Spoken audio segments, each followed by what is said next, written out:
Aujourd'hui, encore, les personnes en situation de handicap connaissent un taux de chômage de 12% contre 7,3% pour le reste de la population active. Il n'y a pas de qualité, il n'y a pas de défaut, il n'y a que des handicaps.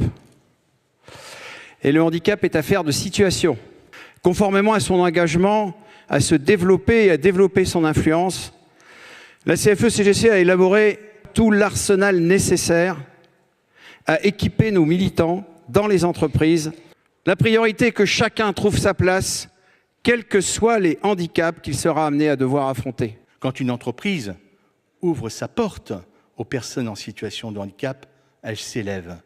Je pense qu'il faut toujours prendre la personne avec sa maladie ou son handicap pour sa compétence. Beaucoup d'entreprises aujourd'hui sont souvent assez démunies. La première chose, c'est de démystifier ces situations.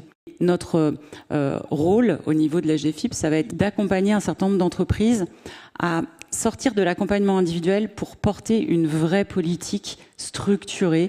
Dans le monde de l'entreprise, on n'a aucune obligation légale de dire qu'on est malade. On a une obligation d'envoyer son arrêt de travail. Au bout de 6 mois, les chances d'un retour à l'emploi avec succès sont extrêmement réduites. Donc le médecin du travail, c'est une sorte de chef d'orchestre. C'est un médecin, mais qui a aussi des connaissances au niveau de l'entreprise pour pouvoir amener un succès au niveau du retour à l'emploi. Une personne en situation de handicap, ce qu'il veut, c'est retrouver du lien social. Et on a construit ce guide en essayant de construire un parcours pour les acteurs liés au handicap et leur dire, nous, CFE-CGC, voilà ce qu'on conseille. Je suis persuadée qu'un ESAT peut être un vrai sas pour une personne qui a été éloignée de l'emploi, dès lors qu'elle revendique une compensation d'un handicap qui mérite une orientation ESAT. Le quotidien d'une personne handicapée, c'est une performance déjà.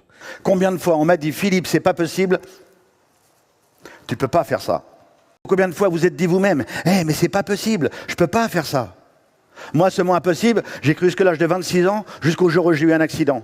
Et je suis arrivé en centre de rééducation. Et là, j'ai compris que l'impossible n'existait pas. Je vais peut-être dire un truc qui va peut-être choquer, mais on est tous des handicapés en sursis. On doit mettre tout en œuvre pour permettre à ces gens-là de se retrouver dignes en être humains. Si le handicap présente de multiples dimensions, s'il entraîne d'innombrables difficultés dans nos vies personnelles et professionnelles, il offre aussi une multitude de points de vue inédits sur notre monde et notre société. Je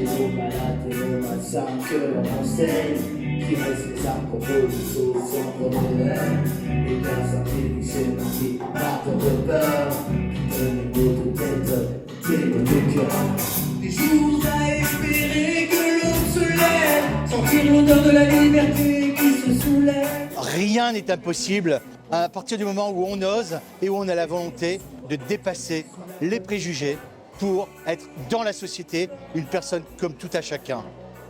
La CFE-CGC est résolument engagée au quotidien pour ne laisser personne sur les bords du chemin. Il me tarde, et dans ma vie